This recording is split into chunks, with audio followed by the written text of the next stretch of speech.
What's good, YouTube? Hannah God here, coming to you today with a deck profile on windups. First, you start with monsters. I play 2 card Cardi.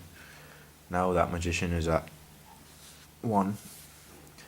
Helps you to thin the deck and get to, basically Rabbit and Factory, which are your main cards in this deck, really best 2 cards in your deck. And if you get to them as fast as possible, then you should generate enough advantage to win.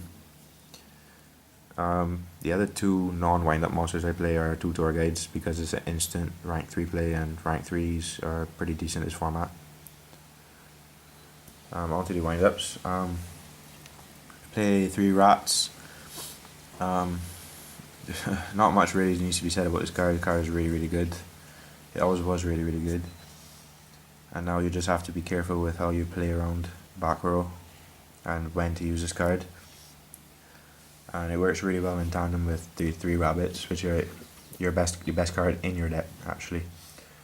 There's only one thing really that is a consistent about this deck now, despite the Magician Shark being pretty much crippled compared to the last three or so formats, and that this is your best card in your deck, and you poke with 14 or 15 if you have Denki for the majority of the game, and it will allow you to win. Obviously the 1 Magician and 3 Sharks, because this allows you to generate a whole bunch of advantage, and Magician and 2 Sharks is still game, honestly.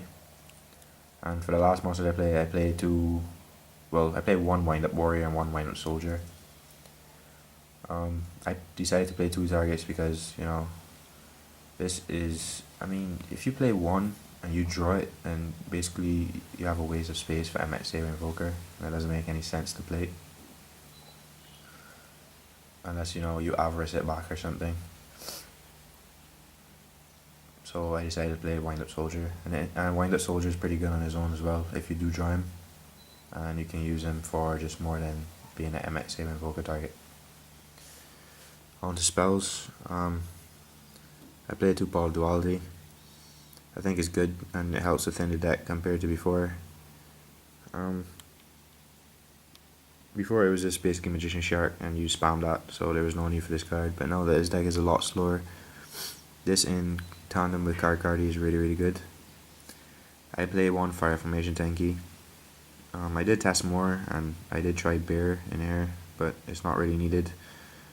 If you want to play more than 1, then play Bear and Gorilla, but it doesn't really make sense to play more than 1 in here. And for the second best card in there, we play 3 Wind Up Factory. This card basically will win you games, and the faster you get this card, the faster you'll win. And there's really nothing more that needs to be said about that. This card generates the most advantage out of anything still right now in this format, and it's so good. That is not supposed to be a Book of Moon. This is supposed to be a Pot of Avarice, but I don't have one, so I'm just using Book of Moon to proxy for it, I guess, really. And Pot of Avarice in his deck is really stupid. It's so broken. That card needs to be banned, in my opinion. 3 Mystical Space Typhoons. I don't think much more needs to be said about that. This card is really good now that this format is just basically about back rows, and it helps you to get rid of them. And for the last 3 spells we play Trinity, Dark Hole, Heavy Reborn.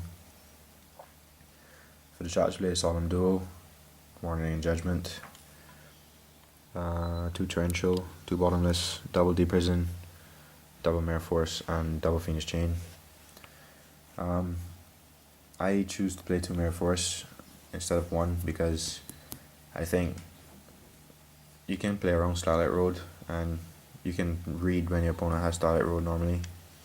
If he, say he has a back row set really long, and whatever you do he doesn't activate it, you can probably make a read on that and think it's a Starlight Road. Deep Prison now, since Warning is at 1, and the Prominence of Fire Fist, which is that has the attack, this card became so much better and so much more needed, so Deep Prison has to be played now. And Phoenix Chain, I guess really is a Phoenix Chain format, and the card is really good. I don't think I really need to say much about Bottomless and Torrentials. They're just so good against Mermails. Like when they explode and you can just, Bottomless the Lind or something, and then Torrential them, and they lose all their advantage. And if they don't have a Squall or Avarice, they pretty much lose. Onto the extra deck. We play one Gaia Dragon, the Thunder Charger, one Tyrus. This would be a Volcasaurus if I did have one, but I don't have one, so I'm just gonna play Aegis for now. One Shockmaster, one Papaliperda for the combo with Invoker, one Utopia. This would be a Black Ship of Corn if I had one, but you can play this or Black Ship, it just doesn't really matter. And this with the Dweller versus Mermails is pretty much game. One Diamond Direwolf in tandem with the combos with Rabbit and Rat. One Maystroke, one Dweller. Oh, this card is so good, especially with Shark, becomes a 22 beater. One Leviathan, one Soul of Silver Mountain, one Levier, one Temtempo, one MX Saber Invoker, and one Wind-Up Sandmains. That's the deck profile, YouTube. HanaGod signing up. Later.